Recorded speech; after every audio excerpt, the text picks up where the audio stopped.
Silence hurts more than any word. My friends, that's not just a saying, that's the brutal truth. And if you understand it today, you'll never again let yourself be used as someone's emotional punching bag, their backup plan, or their supporting character in a story that was never yours. Because silence is not absence. It is power. It is invisible authority. It is the loudest scream you'll ever give without moving your lips. But before we dive deeper, take a second, press that like button, subscribe to the channel, and turn on the bell so you never miss the lessons that could shift your life forever. Do it right now, because what we're about to uncover isn't just advice. It's a strategy, a mindset, a weapon you'll carry for the rest of your days. Now, hey folks, imagine this for a moment. Imagine a stage where the spotlight is shining, the curtains are open, the audience is waiting, and the actor they depended on, the one they thought would always show up, has walked away without saying a word. That silence, that empty stage, that's more devastating than any insult, louder than any explanation. And that's what happens when you stop playing the emotional game with people who live off your energy. They stand there, alone, powerless, with no one left to perform for. You see, society has sold you a lie. They told you, talk it out. They told you, forgiveness means reconciliation. They told you, ignoring someone is childish. But let's break that lie wide open right here, right now. Because the truth is, manipulators thrive on those ideas. They need you to explain, to react, to defend yourself, because every word you give them is fuel. And folks, if you keep handing them fuel, don't be surprised when they keep the fire burning under your peace. Marcus Aurelius once said, "The best revenge is not to be like your enemy." And silence is exactly that. It's not about shouting louder. It's not about proving your worth. It's about stepping back, folding your arms, and letting the emptiness do the talking. Silence is the locked door they can't break, the mirror they can't look into, the storm that floods them without thunder or lightning. My friends, when you go silent, something strange happens on the other side. At first, they laugh. They think, he'll be back. They'll answer, it's just a phase. Then the irritation begins. Why aren't they reacting? Why aren't they feeding me attention?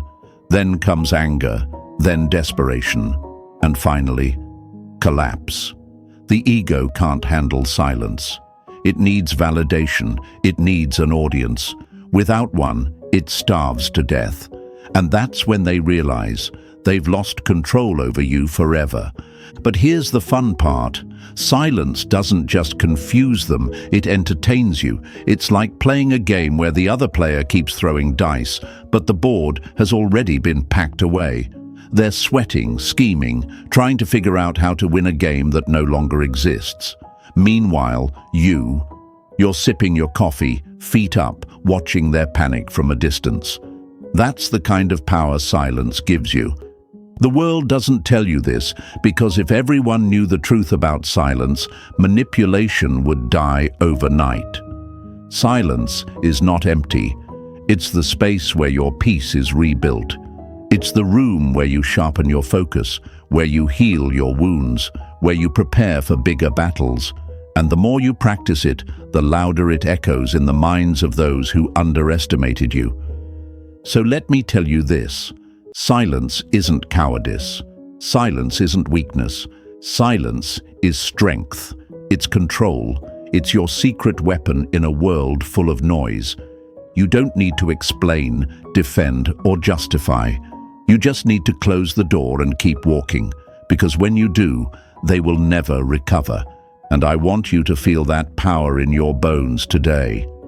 Say it with me. My silence is power. Write it in the comments right now, my friends. Let the world know you've chosen peace over drama, strength over weakness, authority over chaos. My silence is power. So hit that like button, subscribe if you haven't yet, and stay with me, because what we're about to uncover in this video is the step-by-step strategy to turn silence into your loudest victory. And trust me, Once you master this, you'll never go back. Now, let's begin. Number 1. Silence is not weakness. It's invisible authority. They mistake your silence for weakness until it is the very thing that breaks them. My friends, that's the paradox almost no one understands. We live in a world that glorifies noise. People are taught to believe that the louder they shout, the stronger they are. They believe that constant explanations, endless arguments, and never-ending back and forths are proof of strength. But silence? They dismiss it. They fear it. They run from it. And deep down, they know that silence is the one thing they cannot manipulate. Imagine a battlefield. On one side, warriors clashing with swords, shouting war cries, their armor clanging in the chaos. On the other side, a single soldier stands unmoved, calm, watching, not lifting his sword, not making a sound. Who do you think the enemy fears more, the one screaming in desperation, or the one who doesn't even need to speak? That soldier is silence, and silence always terrifies more than noise. But let's ask the hard question. Why do they fear silence so much? Because silence cannot be argued with. They can twist your words, they can spin your emotions, they can bait you into defending yourself until you're exhausted. But silence? Silence is a wall. It doesn't bend, it doesn't crack, it doesn't leak. And for manipulators who thrive on reaction, that wall is unbearable. Still, my friends, silence is not easy. That's why many people avoid it, because silence feels like abandonment. It feels like surrender. The mind whispers lies. If I don't explain myself, they'll think I'm weak. Or if I don't respond, maybe they'll believe I don't care. That fear is real, and that fear is exactly what toxic people exploit. They know you've been trained to fear quietness, so they drag you into the noise. They keep you speaking, reacting, defending, until you forget the truth, that silence is not absence, it is presence on a higher level. Marcus Aurelius said, "The best answer to anger is silence." And those words are heavier than steel. Think about it. The person who doesn't react isn't controlled. The person who doesn't explain isn't manipulated. The person who doesn't shout isn't exposed. Silence is the ultimate shield because it leaves nothing for them to grab onto. But you might ask yourself, why is it so hard for me to stay silent? Because silence demands strength. It demands you let go of the need to be understood.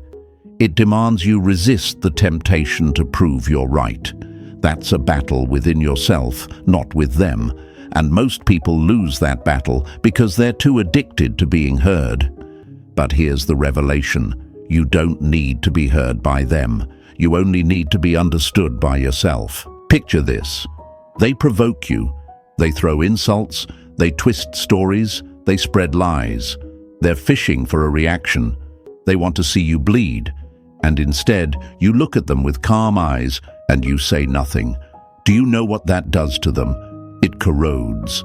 Every second of silence eats away at their pride. It's like handing them a mirror they can't escape. They're left alone with their own words, their own noise, their own emptiness. And that emptiness becomes poison. The lie we've been fed is that confrontation proves strength, that shouting louder, responding faster, arguing harder somehow equals respect. But respect isn't earned in noise. Respect is felt in restraint. Respect is carved out in silence. It is the invisible authority they cannot touch. And yes, it will feel uncomfortable. Your heart will race. You'll want to explain, you'll want to defend, you'll want to type that message or pick up that phone. But remember this, the person who draws you into noise owns your peace. The person who drags you into chaos holds your strings. And when you refuse to move, when you hold your silence, you cut those strings. Think of silence as a closed door. On their side, they're banging, shouting, demanding entry. On your side, you're calm. You're sitting by the fire, sipping tea, not even flinching at the noise outside. Which side holds the power? They have chaos, but you have control. That's why silence isn't weakness. Silence is the authority that doesn't need to announce itself. The truth is, they don't fear your words. They fear your absence. They don't fear your anger. They fear your indifference. They don't fear your confrontation. They fear that you've moved on without them. That's why silence cuts deeper than any sword. It forces them to see what they lost without you reminding them. And here's the motivational fire I want to leave you with today. Silence isn't about running away. It's about standing taller than the storm. It's about saying without words, I am not available for your games anymore. When you choose silence, you choose yourself. You choose your peace. You choose your freedom. So let this be your affirmation today. Say it with me. My silence is my strength. Write it in the comments right now. Let the world know you've reclaimed your authority. Show yourself. Show the world around you. Because when you truly understand that silence is not weakness, but invisible authority, you'll never again fall into their trap. And stay with me, because what's coming next will shake you even more. We're going to expose the biggest lie you've ever been told about closure, and why chasing it is exactly how they keep you trapped in their cycle. You don't want to miss it. Number 2, the lies you've been sold about closure. They call it closure, but really it's just a trap disguised as healing. My friends, that's the ugly truth nobody wants to face. You've been sold an idea that if you sit down, if you talk it out, if you let them explain, if you give one more chance, somehow all the pieces of your broken piece will magically fall back into place. But ask yourself, how many times did talking bring you peace? How many times did forgiving them mean they never repeated the same mistake? How many times did closure reopen a wound that was just starting to scar over? Society has raised us with the belief that every broken relationship, every betrayal, every manipulation must be resolved with dialogue. That you must listen to their side, hear their excuses, and let their apologies stitch together what they themselves tore apart. But here's the problem, folks. Manipulators wrote that script.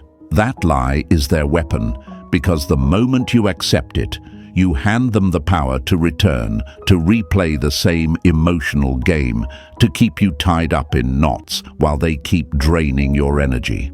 Think of it like this. You lock your front door at night to keep danger out. But then someone knocks and says, "Let me in. I promise I've changed. I just need closure." Would you open the door to danger because they asked politely? Of course not. Yet emotionally, that's exactly what people do. They give access to the very thing that harmed them, all in the name of closure. Let's paint a clearer picture. Imagine a thief breaking into your home, stealing your valuables, and disappearing into the night. Weeks later, he shows up again. This time, not with a gun, not with a mask, but with words. He says, "Let's talk. I just want closure. I'll explain why I robbed you. I'll make you feel better about it." Do you hand him the keys to your house just because he suddenly speaks softly? Or do you slam the door in his face because you've already learned your lesson? The answer is obvious. Yet in relationships, too many people hand back the keys to thieves who've stolen their peace, all because they were taught closure comes from conversation. But listen to me, closure doesn't come from them. Closure comes from you. It's not found in their apologies, in their promises, or in their explanations. Closure is the decision you make the moment you say, "This door is closed and nothing you say will reopen it." Now I know what you're thinking, but if I don't talk it out, if I don't hear them, if I don't explain myself, won't they think I'm weak? Won't they think I don't care? My friends, that's the fear talking. And that fear is exactly what keeps you trapped. Because closure isn't about what they think, it's about what you know. And what you know is this: if they respected you, they wouldn't have broken you in the first place. If they valued you, you wouldn't be sitting here trying to figure out whether to give them another chance. They want you to believe closure is a meeting, that it's sitting in the same room, pouring out your feelings, and finally reaching an agreement. But the reality? That's not closure, that's a negotiation. And every negotiation reopens the contract for more manipulation. Every meeting gives them another chance to tug at your emotions, to twist your empathy, to squeeze one more drop of attention from you. And the moment you walk away, you're not free, you're drained all over again. Epictetus once said, "Freedom is the only worthy goal in life. It is won by disregarding things that lie beyond our control." And that's the essence of closure. It's not about controlling what they say, how they feel, or what they regret. It's about controlling yourself.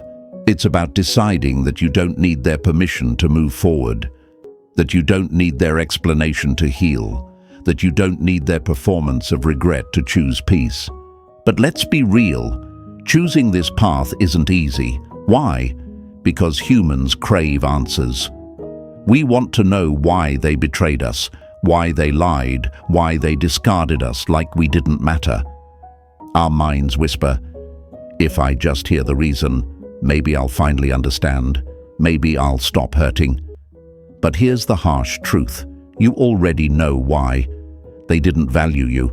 They prioritized themselves. They chose their ego, their pleasure, their control over your peace. Do you really need them to repeat that truth in prettier words? Let me ask you, has an apology ever erased a betrayal? Has "I'm sorry" ever erased a sleepless night? Or the tears you cried? Or the humiliation you felt? No, words don't erase wounds. Only distance does. Only silence does. Only walking away for good does. Closure, my friends, is a myth created to keep you tied to the very people you need to cut off. And the faster you realize it, the faster you reclaim your life. Now, think of silence again. Silence is not empty. It is the full stop at the end of the story. It is the locked gate that says, this chapter is over. It is the quiet declaration that you no longer seek their validation, their explanation, or their presence. Silence is closure. Because closure is not what they give you, it's what you give yourself. The difficulty lies in resisting the urge to reopen, because the moment you hear their knock, your heart remembers the old patterns. You think, maybe this time it's different, maybe they've changed. But change doesn't happen in apologies. Change doesn't happen in speeches. Change happens in actions. And if their actions already cut you once, do not give them the chance to cut you again. The lie of closure tells you that you'll feel lighter after hearing them out. But in truth, you feel heavier, because words reopen wounds. Words drag you back into the storm you just escaped. Words plant doubt where silence had already planted peace. So here's the reality. The only closure you need is your decision to close the door. Closure is not a conversation, it's a conclusion. Closure is not mutual, it's personal. Closure is not about understanding them, it's about understanding yourself. And once you embrace that, you'll never again fall for their games. Remember this affirmation and make it your own. I don't need closure. I am the closure. Say it with me, folks. Write it in the comments right now. Show it to yourself. Show it to the world. Because the moment you realize you are the closure, you become untouchable. And here's the exciting part. What comes next will show you why silence isn't just the end of the old story, but the beginning of your new one. Because when the ego can't handle your silence, when they realize they've lost their grip on you, the real unraveling begins. Stay with me, because that's where the destruction of their pride truly takes root. Number 3, the ego cannot handle silence. They can handle your anger, they can handle your tears, but they can never handle your silence. My friends, this is the deepest truth about human pride, and it's the one thing toxic people fear more than anything else. Because the ego, especially the fragile ego of a manipulator, cannot survive without attention. It feeds on your reactions. It grows stronger every time you explain yourself, every time you defend your boundaries, every time you let them pull you back into the game. But when you go silent, when you cut off the supply, the ego begins to starve. And a starving ego is the most dangerous, desperate, and self-destructive thing you will ever see. Think of it like this. The human ego is like a fire. Throw it wood, throw it gasoline, throw it air. It grows bigger, brighter, louder. That's what your words, your emotions, and your reactions are. They're the oxygen that keeps the flames alive. But what happens when you take all of that away? The fire doesn't rage. It doesn't fight. It dies, slowly, painfully, choking on its own smoke. That's what happens to their ego when you stop feeding it with your voice, your presence, your attention. At first, silence looks harmless. It looks like nothing. But to the ego, silence is poison. It corrodes them day by day. It whispers to them in the night. You are no longer in control. You no longer matter. You've lost them. And nothing terrifies an ego more than the realization that its grip has been broken. Now, let's break down exactly how this works, because once you see the stages, you'll never again doubt the power of silence. Stage 1. Denial. When you first go silent, they laugh. They tell themselves, oh, they'll be back. This is just temporary. They're just being dramatic. Their ego is still inflated, still confident that you'll fold like before. They underestimate you because they're used to you responding. Stage 2. Irritation. Days go by. No message from you, no explanation, no response to their bait. Suddenly, their mind starts to itch. They think, why aren't they reacting? Why aren't they giving me the attention I deserve? Their irritation grows into little jabs, little tests, subtle provocations. Maybe a casual "hey" text, maybe a post designed to trigger you. They're poking the cage, waiting for the old version of you to come out, but nothing. Silence. Stage 3. Anger. When silence doesn't break, anger rises. How dare you ignore them? How dare you deny them the stage they always had? This is where they lash out. Insults, accusations, rumors. They try to push your buttons because anger is the ego's last attempt to force you to react. And here's the secret. You'll be most tempted to break your silence in this stage because the attacks sting, because the injustice burns. But if you hold firm, you'll see something remarkable happen. Stage 4. Desperation. The ego cracks. The manipulator realizes their power isn't working anymore. And so they switch tactics. Apologies come, promises come, tears come. They'll say, I've changed. Just talk to me. Just give me closure.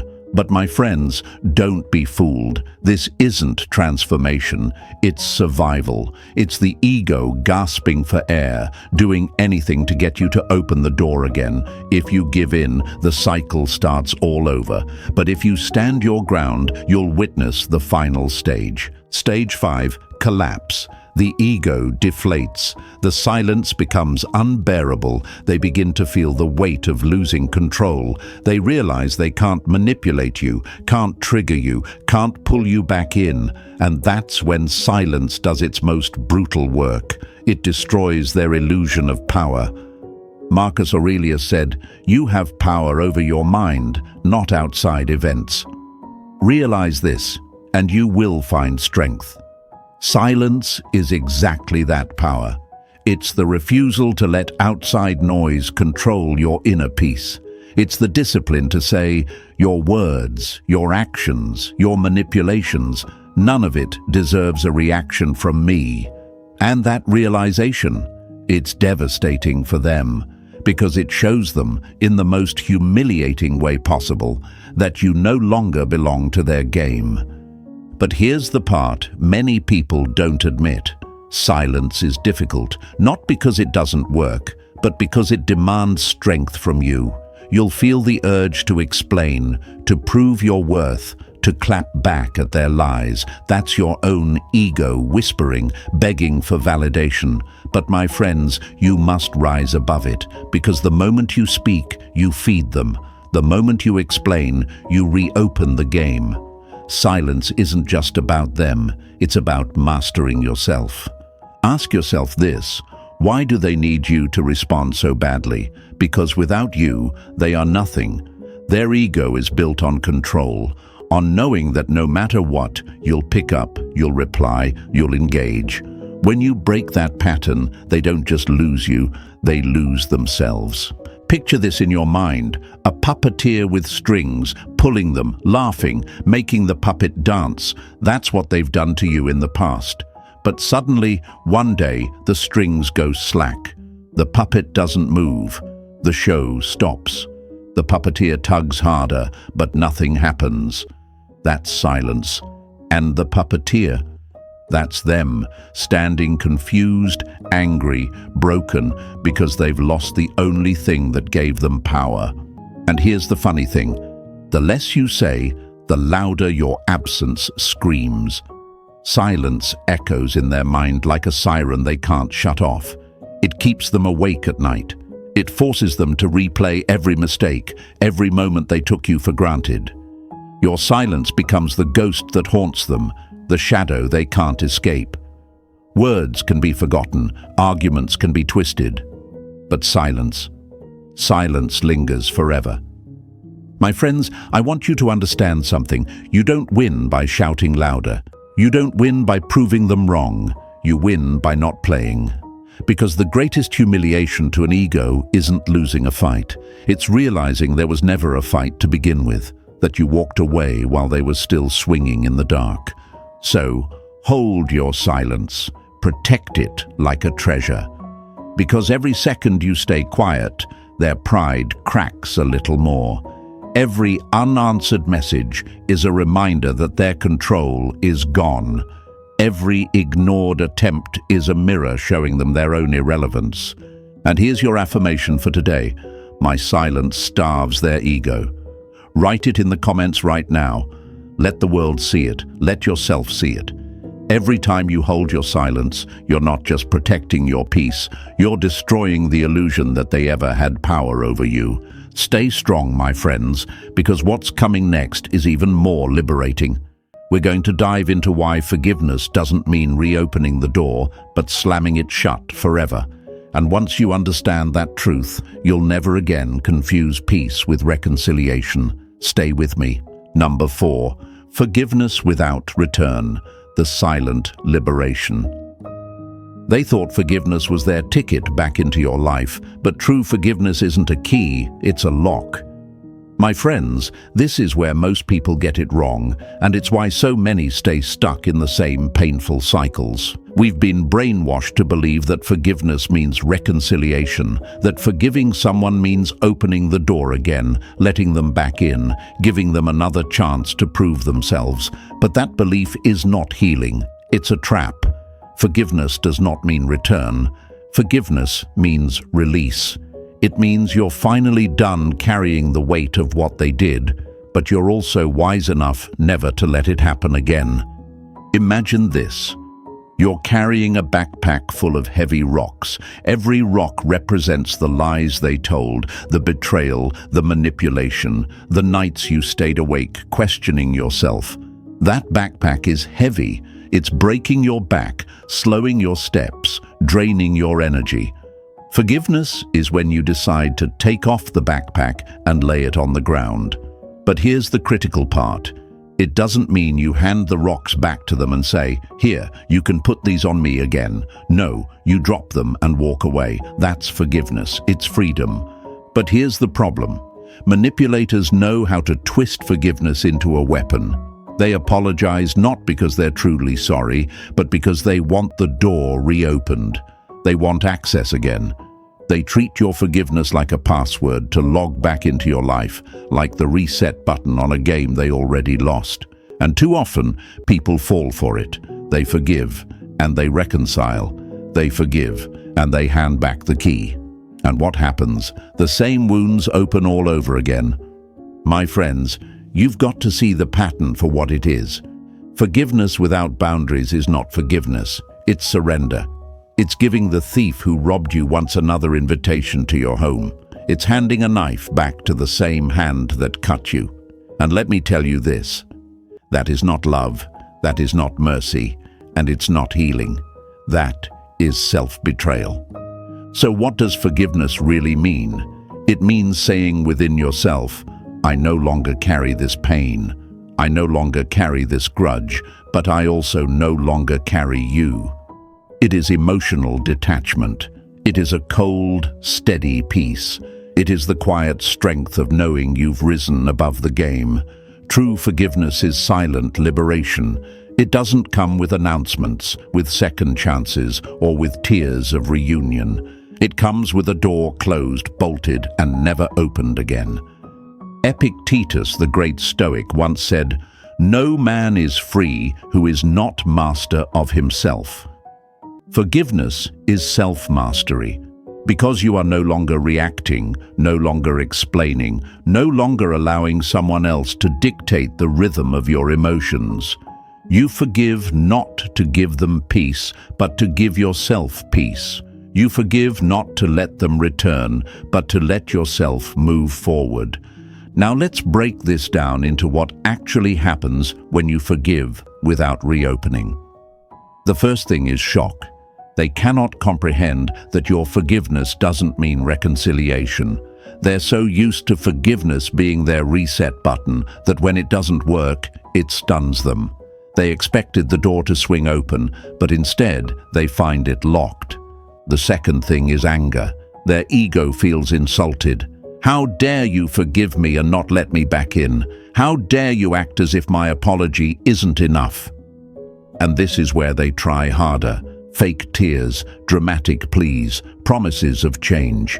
But remember this, their performance is not repentance, it's survival. They're not upset about losing you, they're upset about losing access to you. The third thing is collapse.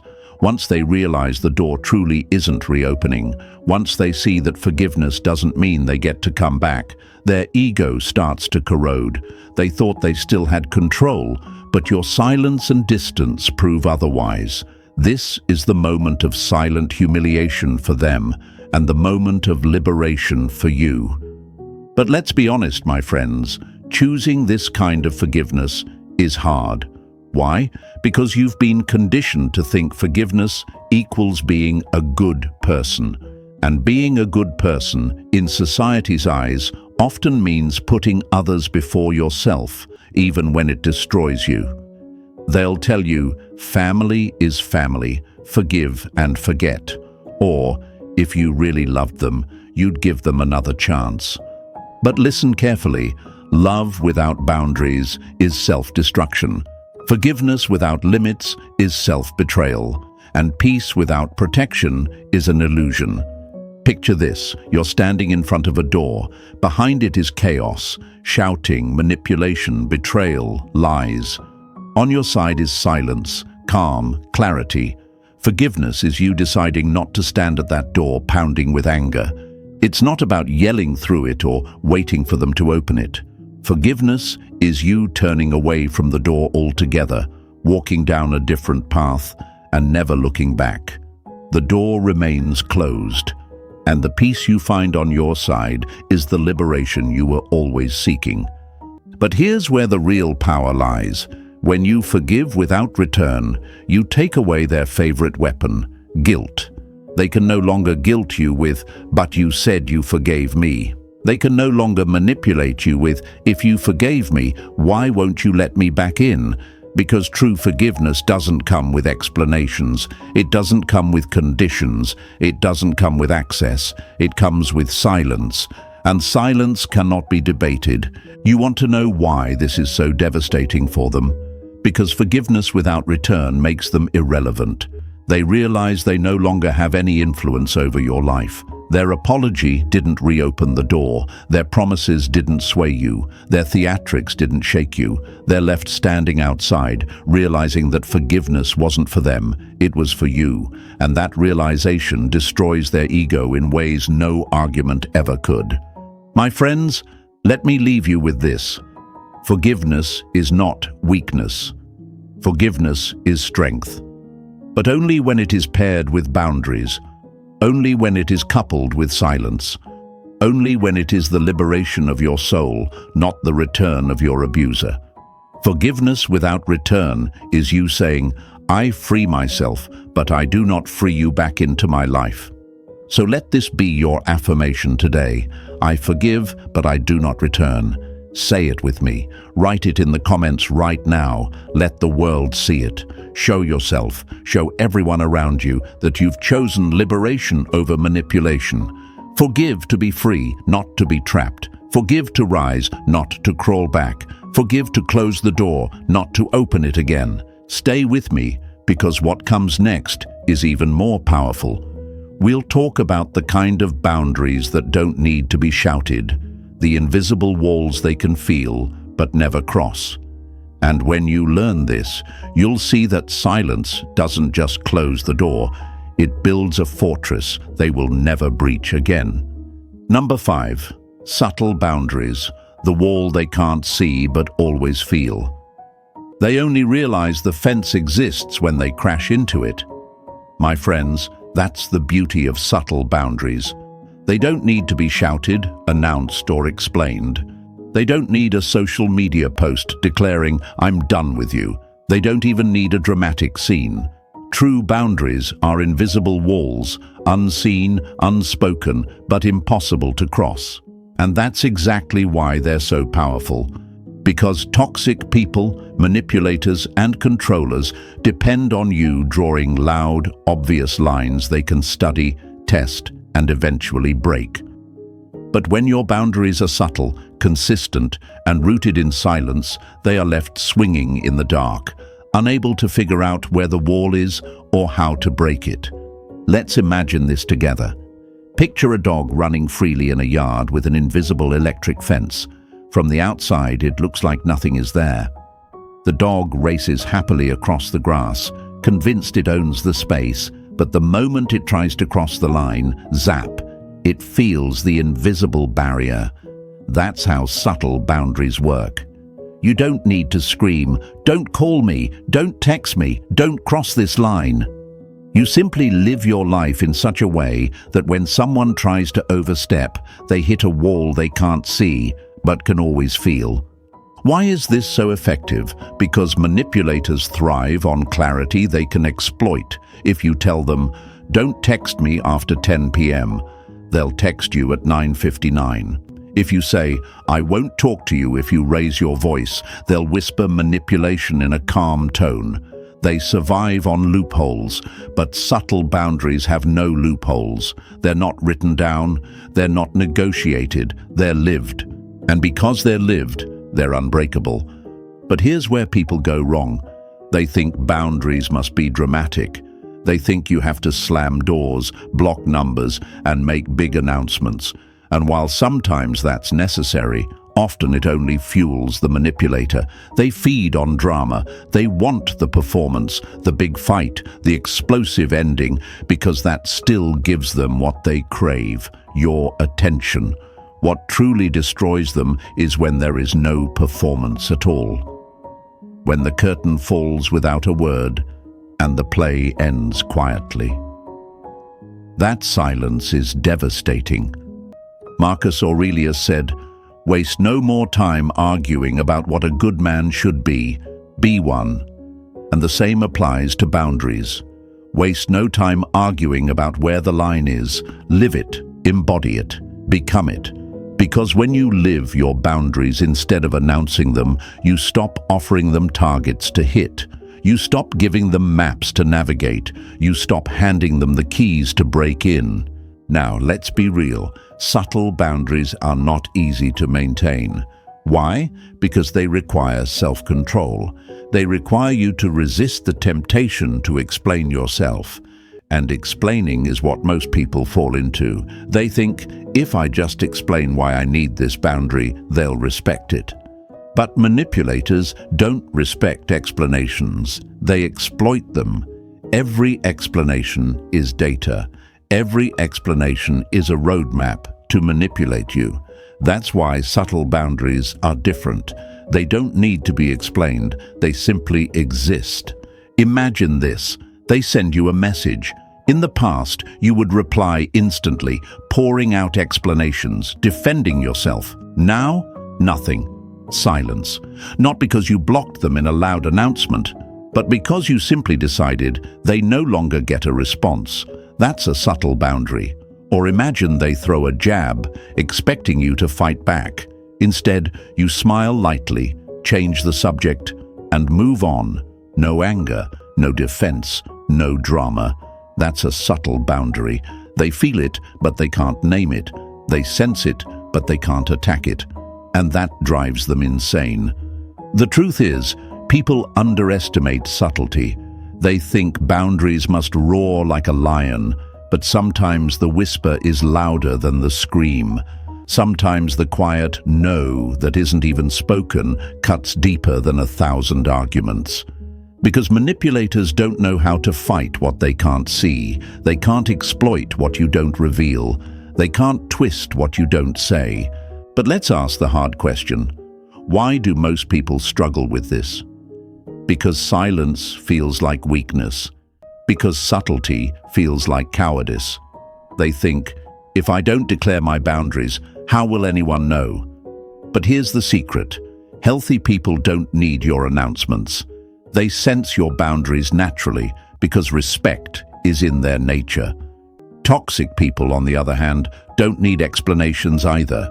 They need consequences, and subtle boundaries deliver consequences without conversation. Think of subtle boundaries as the climate around you. The weather doesn't announce itself. It doesn't say, today will be hot, tomorrow will be cold. You step outside and you feel it. You know it instantly. That's how your energy should be when you carry silent, subtle boundaries.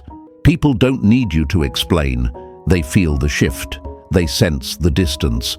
They realize the warmth isn't available to them anymore.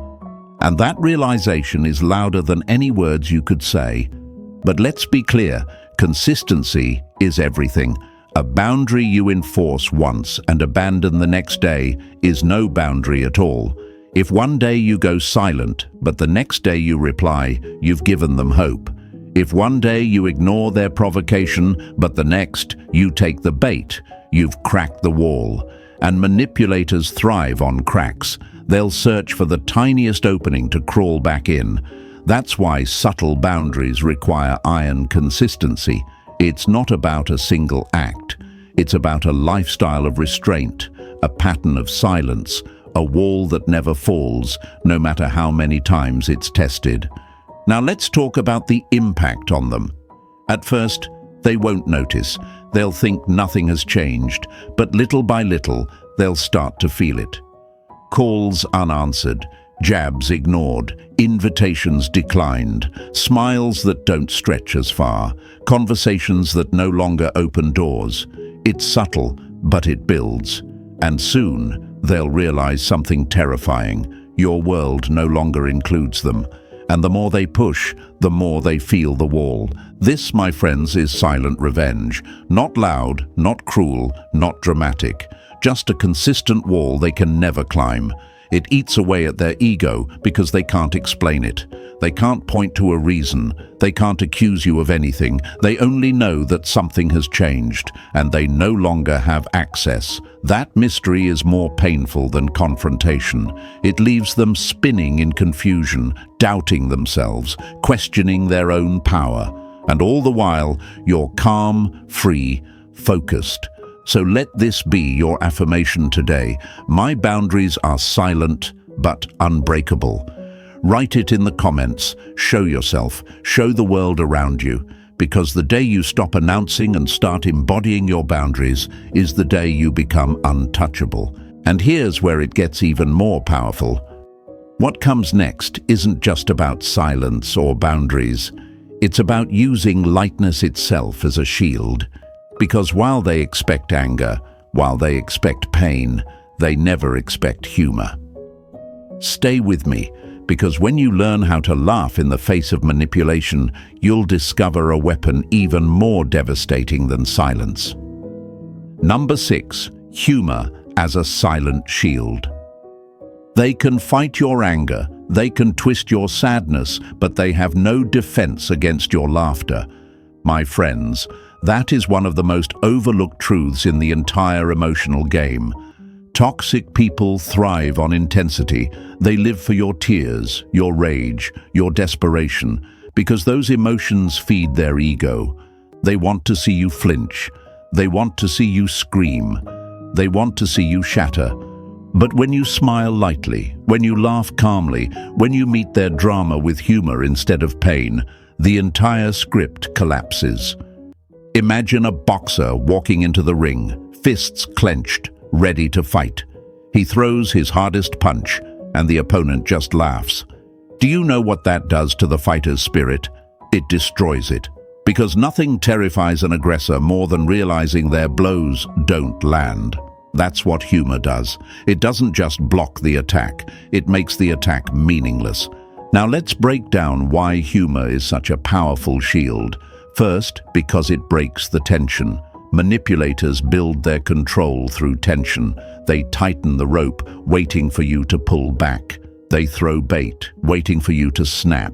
But when you don't take it seriously, when you respond with lightness instead of heaviness, you cut the rope completely. The game falls apart. Second, humor sends a message without words. You have no power over me. Anger says, you got to me. Sadness says, you hurt me. But humor says, you don't even touch me. And that message stabs their ego deeper than any confrontation ever could. But here's the thing, not all humor is created equal. I'm not talking about bitter sarcasm, the kind that drips with hidden anger. I'm not talking about mockery that hides your wounds under jokes. That still shows them you care. I'm talking about elegant humor, calm humor, humor that comes from true emotional detachment. It's the kind of humor that says, I'm above this, I'm untouchable, I refuse to play your game. Think of it this way. They come at you with claws out, ready to tear you apart. Instead of clawing back, you hold up a mirror that makes them look ridiculous. Not through insults, not through cruelty, but through lightness. They expect thunder, and you give them a breeze. They expect fire, and you give them a chuckle. It's like someone throwing stones at a waterfall. No matter how many they throw, the water just keeps flowing, sparkling, laughing in the sun. Here's a metaphor you won't forget. Humor is the jester in the king's court. The jester doesn't have swords, doesn't have armies, doesn't even have authority. Yet the jester can disarm kings, humiliate tyrants, and dismantle pride with a single clever joke. Why? Because humor flips power upside down. It shows the whole world that the one who thought they were in control is actually powerless. That's why toxic people hate humor.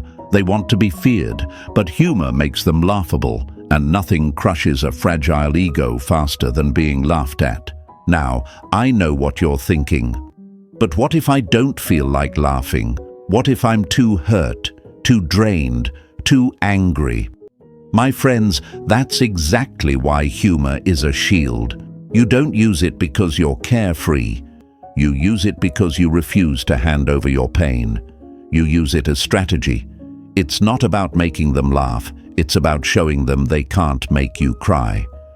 Let me give you an example. They send a passive-aggressive message expecting you to blow up. Instead, you reply with something light, something playful, something they can't argue with. Suddenly, their weapon falls apart. Or they make a dramatic accusation, hoping to see you defend yourself. Instead, you smile, shrug, and make a witty remark. Their anger has nowhere to land, their script has no next page, and their ego takes the hit. Epictetus said, "It's not what happens to you, but how you react to it that matters." Humor is the highest form of that principle, because it turns attack into entertainment. It transforms manipulation into comedy, and once you see their game as comedy, it loses all its power. But let's be honest, this isn't easy. Humor requires self-control. It requires you to resist the urge to fight fire with fire. It requires you to rise above the storm and say, "This thunder isn't worth my fear." Most people crumble in the face of provocation. They explode, they defend, they explain. But the one who laughs, that's the one who wins. Picture this. They're ranting, shouting, throwing their drama at you like spears. And you're sitting calmly, sipping your coffee with the faintest smile on your lips. That image alone is enough to drive them mad. Because while they're bleeding their energy dry, you haven't even broken a sweat. That's not just humor, that's dominance. But here's the subtle beauty. Humor doesn't just disarm them. It also protects you. Anger drains you. Sadness weakens you. Arguments exhaust you. But humor keeps you light. Humor keeps your focus on yourself, not on their chaos. Humor lets you walk away without heaviness in your chest. And that's why it's not just a shield against them. It's a shield for your own peace. Now, don't misunderstand. Using humor doesn't mean you tolerate abuse. It doesn't mean you stay where you're disrespected. Humor is a transitional weapon. It's the shield you use until you can step away completely. It's the tool that allows you to disengage without being dragged into their storm. And once the distance is in place, silence takes over. Humor plus silence is the deadliest combination, because they expect resistance, but they never expect indifference. And here's what really drives them insane. When you laugh, the audience sees it too.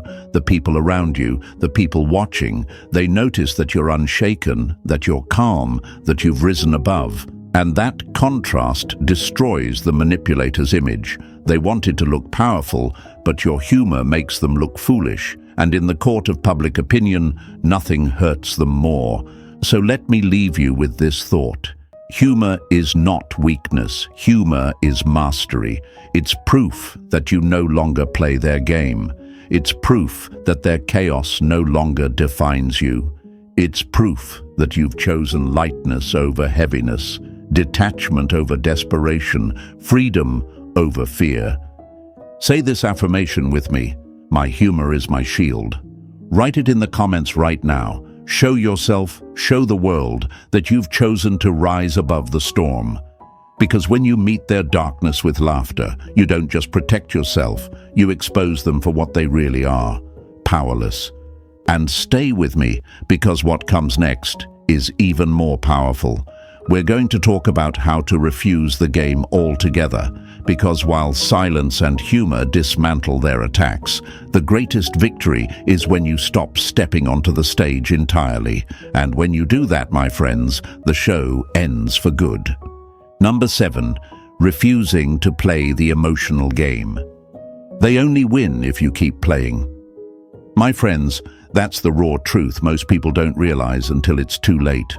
Manipulators, narcissists, controllers, whatever label you give them, they don't survive on love. They don't thrive on respect. They don't even care about truth.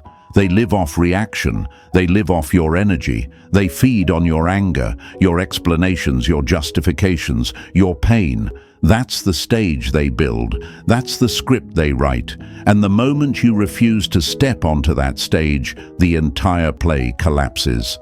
Think about it like this. Imagine an actor walking out on stage, dressed in costume, lines memorized, ready for the performance of their life.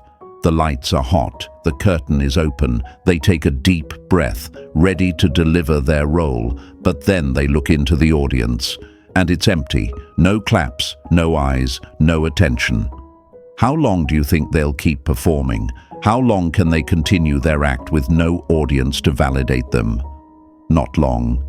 They crumble. They walk off stage. The show ends. That's exactly what happens when you refuse to play the emotional game.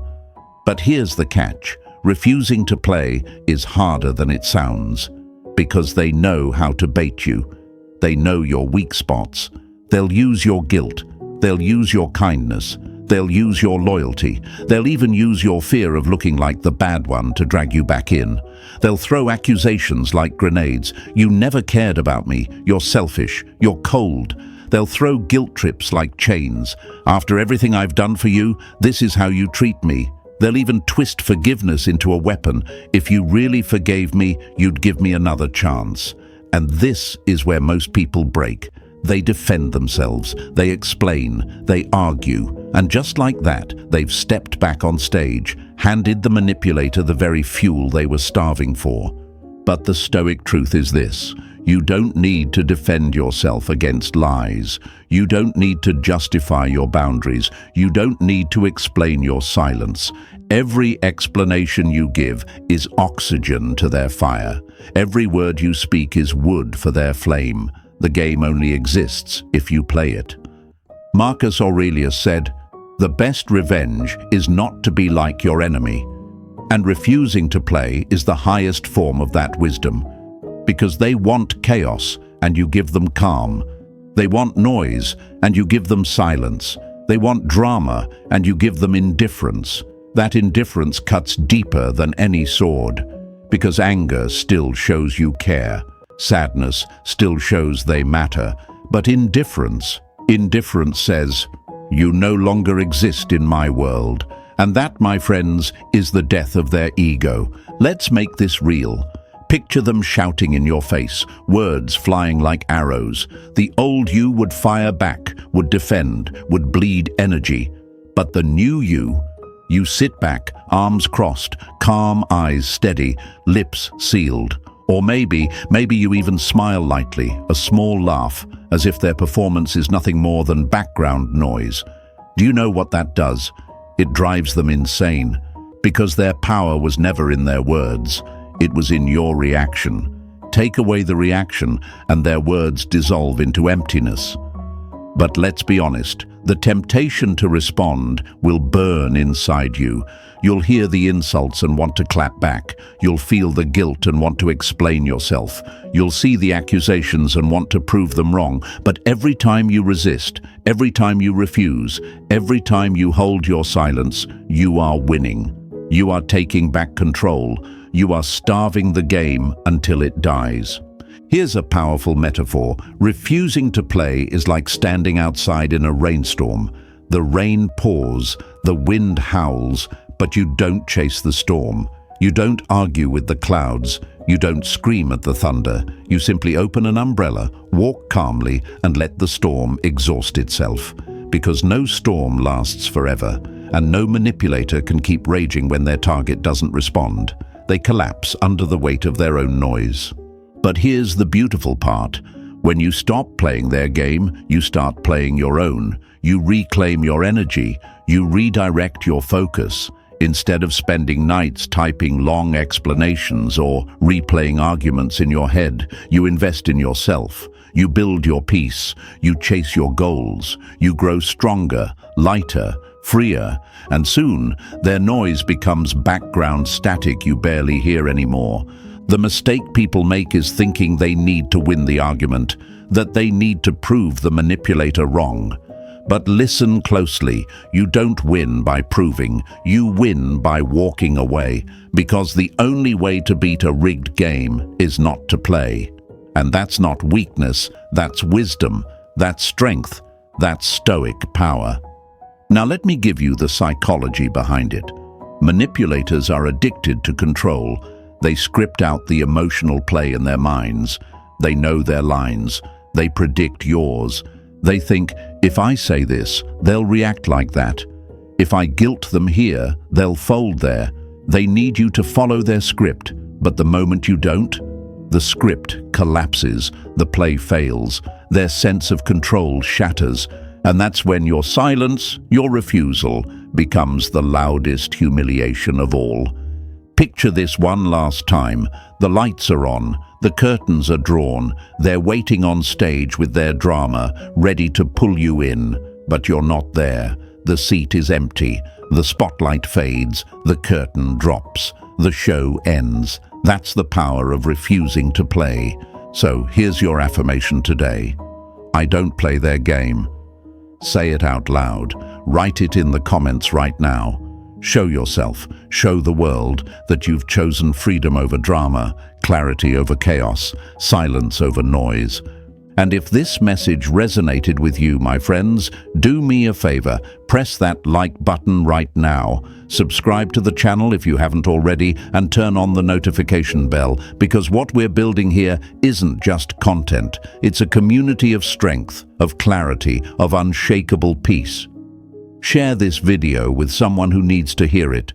Someone trapped in the cycle, someone giving too much, someone bleeding energy into a game they can never win. Because maybe this is the moment that saves them. Refuse to play and you win. Refuse to play and you rise. Refuse to play and you take back your life. That's your power. And the day you embrace it is the day they realize they'll never recover.